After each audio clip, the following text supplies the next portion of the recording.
আজকে আমি chicken stew বানাবো। তো আগে আমি অনেকবার বানিয়েছি, সেটা হচ্ছে আমি আপনাদেরকে প্রেসার কুকারে বানিয়ে দেখিয়েছি, কিন্তু আজকে আমি কড়াইতে বানাবো। তো তার জন্য আমি একটা মশলা ফার্স্টে তৈরি করে নিচ্ছি, একটু দেখে নিন। গোটা জিরে 1 চামচ মতো একটু হালকা করে ভেজে আমি বেটে নেব, এবং গোটা জিরে সঙ্গে আপনারা চাইলে গোলমরিচ গোটা দিতে পারেন। তো আমি গোলমরিচ আমার যেহেতু গুঁড়ো করা আছে, আমি সেহেতু আর গোলমরিচটা গোটা দিচ্ছি না। হালকা করে আমি আগের থেকেই কড়াইটা ভালো করে গরম করে রেখেছিলাম। চিকেন স্টু খেতে তো সবাইকারই ভালো লাগে, বিশেষ করে যারা অসুস্থ মানুষ, যাদের শরীর ভালো নেই, তাদের চিকেন খেতে ইচ্ছা করছে অথচ পারছে না, তাদের পক্ষে কিন্তু এই রান্নাটা খুবই দরকার। এবারে আমি এইগুলোকে তুলে নিচ্ছি, আস্তে আস্তে তুলে নিয়েছি। তো এই রান্নাটায় বেশ কিছু জিনিস আমি নতুনভাবে আজকে আমি দেখাবো, অ্যাড করব। তো তার আগে আমি একটু আলুগুলোকে হালকা করে ভেজে তুলে নেব। চিকেন স্টু যেটা বলছিলাম, চিকেন স্টু বিভিন্ন সবজি দিয়ে করা যায়। তো সেই কারণেই দেখলাম বাড়িতে গাজর আছে, বিনস অল্প আছে, পেঁপে রয়েছে, টমেটো রয়েছে। বললাম তাহলে আজকে একটু এরকমই বানিয়ে নিই রান্নাটা, আপনাদের সঙ্গেও একটু শেয়ার করি। আজকাল আমার সব দিন দেয়া হয়ে উঠছে না রান্না, আপনাদের সাথে শেয়ার করা হচ্ছে না, নানা কাজে আমি ব্যস্ত হয়ে যাচ্ছি, সেই কারণে। তো চেষ্টা করি মাঝে সাঝে ভালো কিছু আইটেম রান্না করলে আপনাদের সাথে একটু শেয়ার করতে। তো সবজি যেগুলো আমি কেটেছি সেগুলো আর দেখাচ্ছি না আলাদা করে, এই ভিডিও আপনাদের জন্য দীর্ঘায়িত আমি করছি না। দেখুন আমি একটু ছোটো ছোটো আলু, গোল গোল আলু নিয়েছি। আপনারা চাইলে বড় আলুকেও আপনারা পিস করে কেটে নিতে পারেন। ছোটো আলু আমি একটু বেশ ডুমো ডুমো করে না কেটে এরকম গোল গোল আলু, যেগুলো আলুর দমে আমরা দিয়ে থাকি, সেই ধরনের আলু আমরা এখানে দিচ্ছি। একটু নুন দিয়ে দিচ্ছি, একটু নুন দিয়ে দিলাম ভাজার সময়। আলুটা হালকা করে ভেজে নিলে কি হয়, টেস্টি হয়। তবে কি একটা কথা, যে এই ধরনের গোটা গোটা যে সবজি দিয়ে একটু বড় বড় সবজি কেটে এই যে রান্নাগুলো হয় চিকেনের স্টুটা, তাহলে কিন্তু সেগুলো আরও দুটো আমি আলু অ্যাড করে দিলাম। একটু কম হয়ে যাচ্ছিল না হলে, কারণ আমাদের বেশ কয়েকজন মিলেই আমরা খাবো, সেই কারণে আরও দুটো আলু অ্যাড করে দেওয়া হলো। তো যাই হোক, তো যেটা বলছিলাম, যে এই ধরনের বড় বড় সবজিগুলোকে বড় বড় পিস কেটে যে রান্নাগুলো হয় চিকেনের, তো প্রেসার কুকারে করলে কি হয়, সময়টা অনেক বাঁচে, টেস্টিও হয়।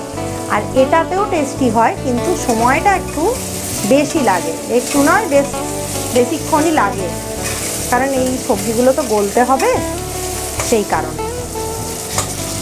তো রান্নাটা তো জানেনই, একটা শখ, সব রকমভাবেই করে দেখার একটা মজা লাগে একটা বেশ।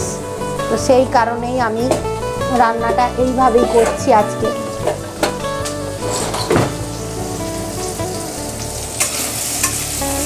এই যে আলুটা ভাজছি, আলুটা এবার আমি তুলে নিচ্ছি। আচ্ছা, রান্নাটা আমি সাদা তেলে করছি, সরষের তেল ব্যবহার আমি এখানে করছি না, এবং আমি এখানে সম্পূর্ণ রান্নাটা গোলমরিচ এবং কাঁচা লঙ্কা দিয়ে করব। তো এবারে আমি আবার তেল দিয়ে দিচ্ছি। তো খুব রিচ করব না রান্নাটা, তবে সবজি যেহেতু আমার অনেকটাই আছে, মাংসও অনেকটা রয়েছে, সেই কারণে তেলটা আমাকে একটু দিতেই হলো। তেলের পরিমাণ, নুনের পরিমাণ, এগুলো কিন্তু সব সময় নিজেদের মতন করেই দিতে হবে। তো এই সাদা তেলটা মোটামুটি গরমই আছে, গরম হয়ে গেছে, তাই জন্য ফার্স্টেই আমি পেঁয়াজ কুচি করে রাখা ছিল, পেঁয়াজ কুচিটা ভেজে নেব।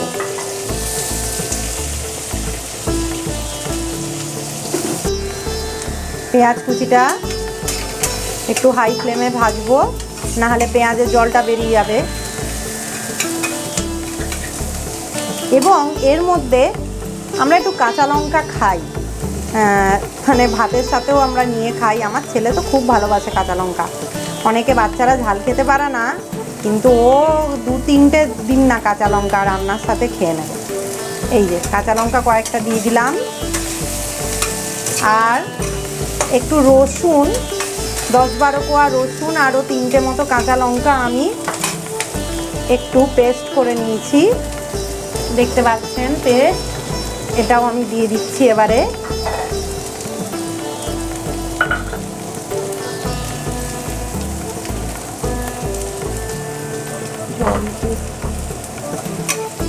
এবার এটা একটু নেড়ে চেড়ে নিই।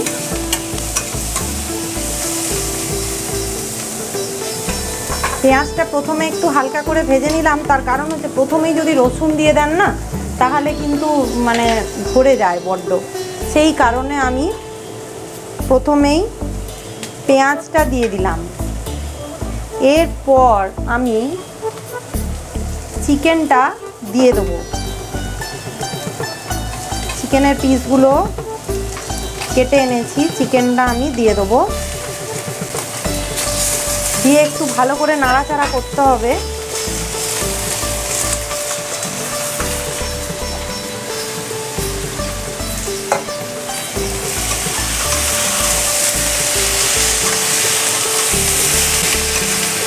আমার এই রান্নাটা কিন্তু খেতে ভালোই লাগে। আপনারা জানেন আমার হাতটা ভেঙে গেছিলো, তারপরে হচ্ছে অপারেশন করতে হয়েছে, ওই জন্য না একটু অনেকটা রান্না নাড়াচাড়া করতে একটু কষ্ট হয়।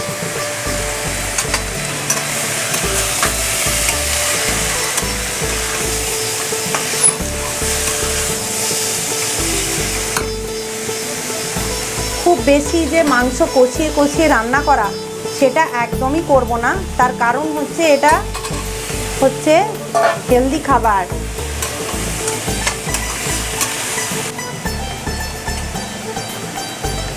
এর মধ্যে আমি দেখতে পাচ্ছেন লম্বা লম্বা করে গাজর কেটে নিয়েছি, গাজরগুলো দিয়ে দিলাম।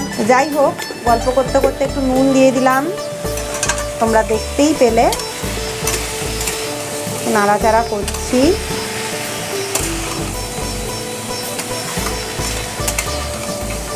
বিনস কটা আমার ছিল, বিনস আনা হয়নি, তো বিনসগুলো আমি কেটে রেখেছি। বিনসগুলো লাস্টে দেবো, কারণ বিনসটা খুব তাড়াতাড়ি সহজে গলে যায়। এইবার আমি দেখো লম্বা লম্বা পিস পেঁপে, যেটা খুবই উপকারী,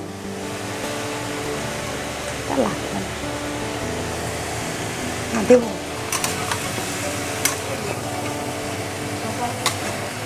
রান্নাটাতে আদা দিতেও পারি, নাও দিতে পারি। এখন আমি ভাবছি রান্না করতে করতেই আদাটা দেবো কিনা, কারণ আদা দিয়েও রান্না ভালো হয়, আদাটা না দিয়েও এই রান্নাটা খুব ভালো হয়। আপনারা যেটা মনে করবেন সেইভাবেই রান্নাটা করবেন। একটু আদা দিয়ে দিই, আপনাদেরকে সব রকমভাবেই দেখাই। একটু আদা দিয়েছি দেখুন, অল্প করে দিয়ে একটু ভালো করে এখন আমি 2-3 মিনিট নেড়ে চেড়ে নেব।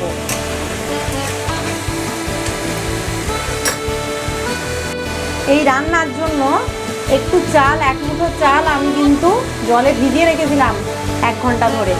এই চালটাকে আমি কিন্তু একটু বেটে নেব। এই চাল বাটাটা কখন দেব, কিভাবে দেব, আপনারা রান্নাটা দেখতে থাকুন, আমি পরে দেখাচ্ছি।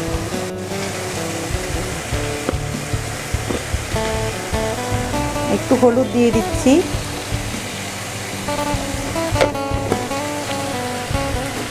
আপনারা চাইলে হলুদ ছাড়াও করতে পারেন, আমি এই রান্নাটা হলুদ ছাড়াও আমি করেছি। আর গোলমরিচ 1 চামচ মতো গোলমরিচ দিয়ে দিলাম, দিয়ে আবার নাড়াচাড়া করতে হবে।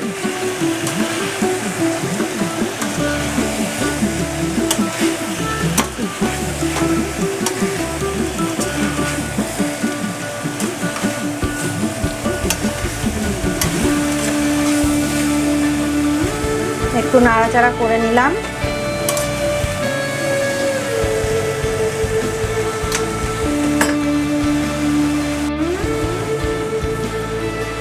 একটু নাড়াচাড়া করা হয়ে গেছে, কষিয়ে দিয়েছি। এবারে টমেটো দিয়ে দিলাম। আপনারা চাইলে এটায় টমেটোটা গোটা গোটাও দিতে পারেন।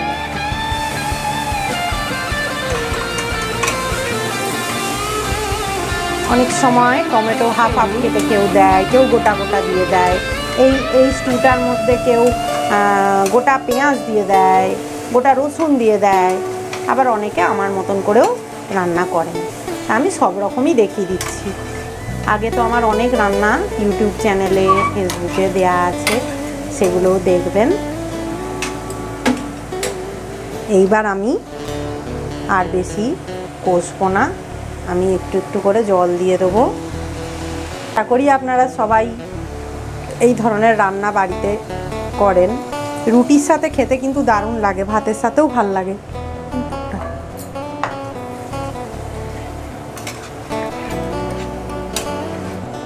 মাংসটা গলতে একটু টাইম নেবে। এবার আমি একটু জলটা বেশি করেই দেব, মাংসটা যেহেতু গলবে, এতটা সবজি আছে। হ্যাঁ, ভালো করে ফুটতে দিতে হবে মাংসকে।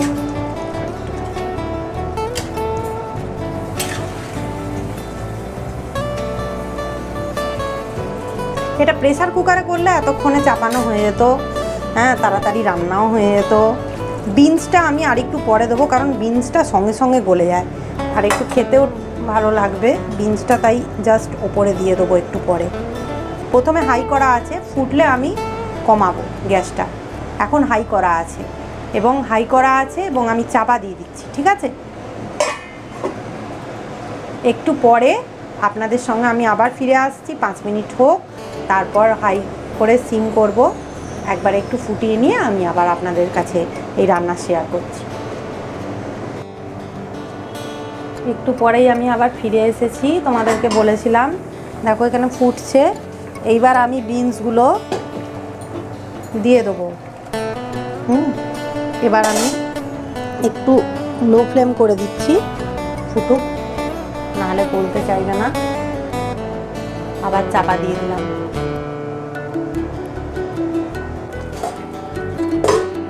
দেখি কতটা কি সেদ্ধ হয়েছে। হ্যাঁ, বিনসটা আমি তো পরে দিলাম। আর একটা কথা, বিনসটা পরে দেওয়ার জন্য কালারটা দেখুন চেঞ্জ হয়নি, নাহলে বিনসের কালারটা অনেক ফেড হয়ে যায়। একটু শুধু দেখে নিতে হবে গলেছে কিনা। গলেই গেছে, মাংসটাও মোটামুটি গলেই গেছে, হয়েই গেছে। এইবার আমি বেটে নিয়েছি, জলটা দিয়ে দিলাম। বেশি দেওয়ার দরকার নেই, পরিমাণ মতো। অল্প একটু চালের জল, চাল বাটার জলটা, আর জিরে, ভাজা জিরে গুঁড়োটা দিয়ে দিলাম।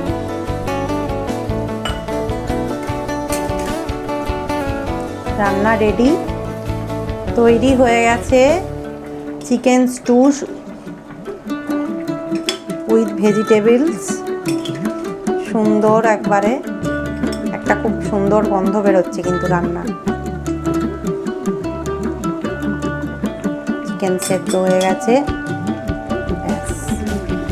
গরম গরম রুটি দিয়ে, পরোটা দিয়ে, বিশেষ করে রুটি দিয়েই ভালো লাগে, পরোটার থেকেও। ভাত দিয়েও খেতে পারেন। আপনারা চাইলে জলটা একটু কমিয়েও নিতে পারেন, ঝোলটা।